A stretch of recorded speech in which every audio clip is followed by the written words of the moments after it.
Well, the E could represent God, or it could represent whoever is ultimately in control of thought space or spirit, energy, or whatever. And below you have I, which is an antenna with a circle on top. That represents the spirit, because it's the whole you. And then you have a multiplying sign, which is the cross on its side. It also means multiply, but it's also, in esoteric, it's the double cross from the Templars. And then you have the R, the shepherd's crook, which is resistance. Well, the reason this is important is light is a photon. Well, you can't see a photon until it encounters resistance. And then matter appears. And matter is originally the word is from the word mater. You know, it's M-A-T-T-E-R. It means mother. The actual root of it is mother. That's why the earth is referred to as Mother Earth. And so back to the light wave. Well, when it encounters resistance, it's a perpetual wave of possibility. That's what a photon wave, energy coming from the sun, what have you. You can't see it until it encounters resistance. And then you see it, which is the same reason why if you shine a laser, you can't see the laser until it hits something, or if there's dust in the air, then you could kind of see the beam. This is the same reason that the dust is resistance, therefore the photon appears.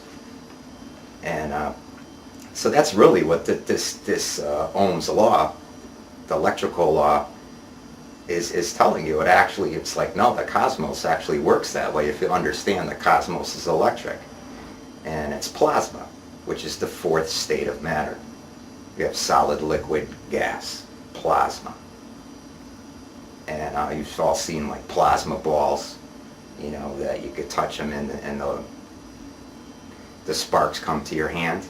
Well, that's actually a twist of two charges, like almost like a DNA strand. Well, the entire cosmos works this way. And this is how energy is moved around. And, you know, it's a fact that, you know, for some reason they don't want you to know this. You know, I guess they think it empowers you. It's tied up in all of our words.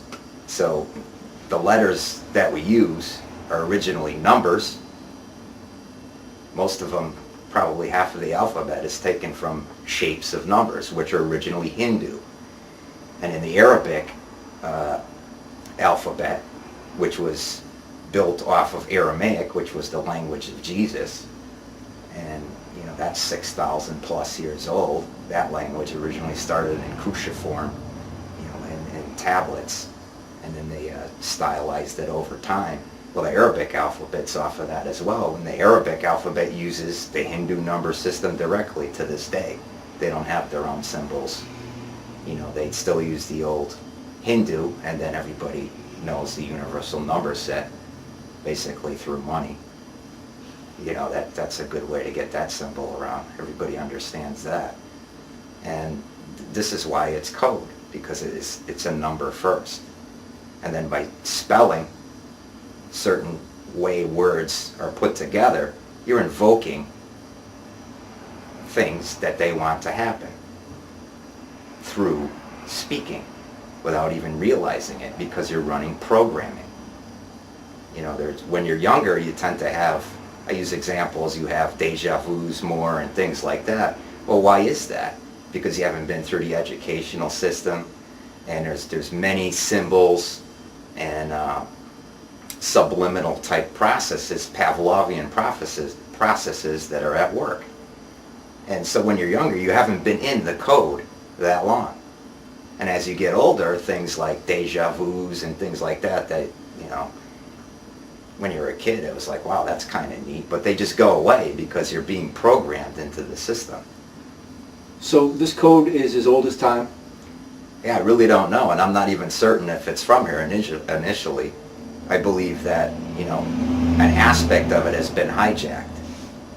You know, it's hard to say. I mean,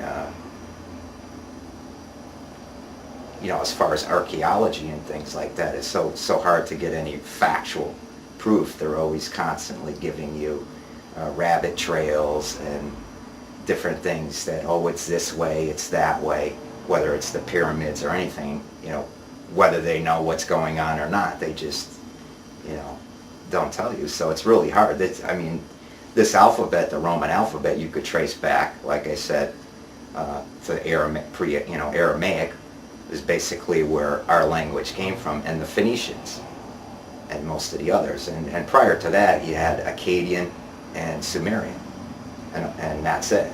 According to them, that's as far back as everything goes. Well, it goes back much farther than that, thousands of years.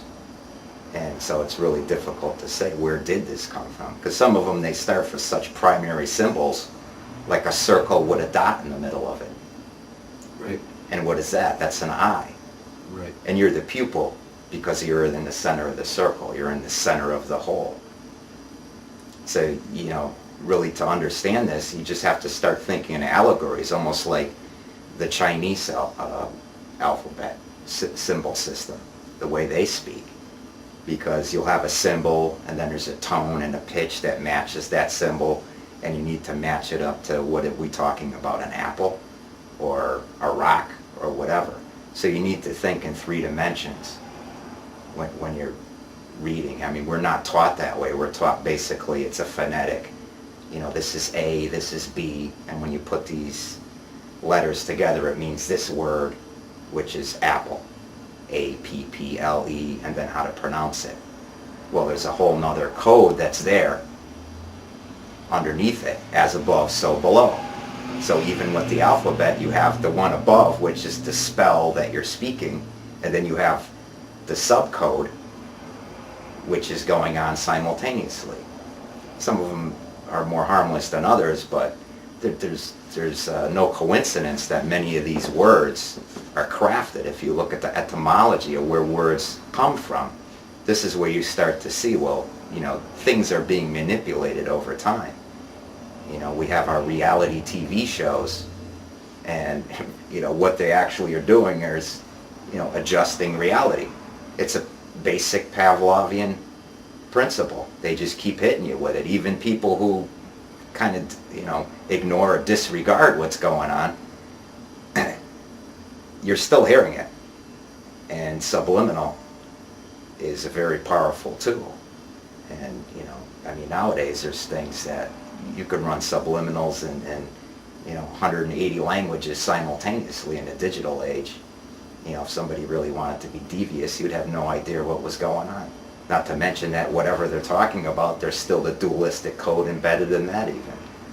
So, because you can't spell a word or speak a word without speaking this code. So even if you wanted to talk about what's going on with the New World Order, you're using their code. This was given to you. And you never questioned it. You never really looked at it. You just kind of took it for granted.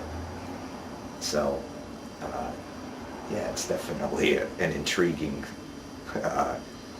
aspect to reality, whatever reality is. And that's actually what they can change with this. Because if you don't ask questions and investigate, you'll never see these things. And they're right in front of you. It kind of scares me. The more I see, the more I look, the more I see. And you really need to pay attention to some of these things. For instance, the word revolution. Back to this electrical law, well, that means to do over, because you have the resistance, the R, the E, the energy, volt, which is electricity. That's the main unit of electricity, is a volt. It's the charge. Then the I in this, which represents us with the spirit, is the amperage. And then the R is the resistance. That's the load on the circuit. And so basically the currency system emulates this too, because finance, you could see how financial systems are set up, and it follows this exact law. That's why it's called currency. It's no accident there. So it's fairly interesting.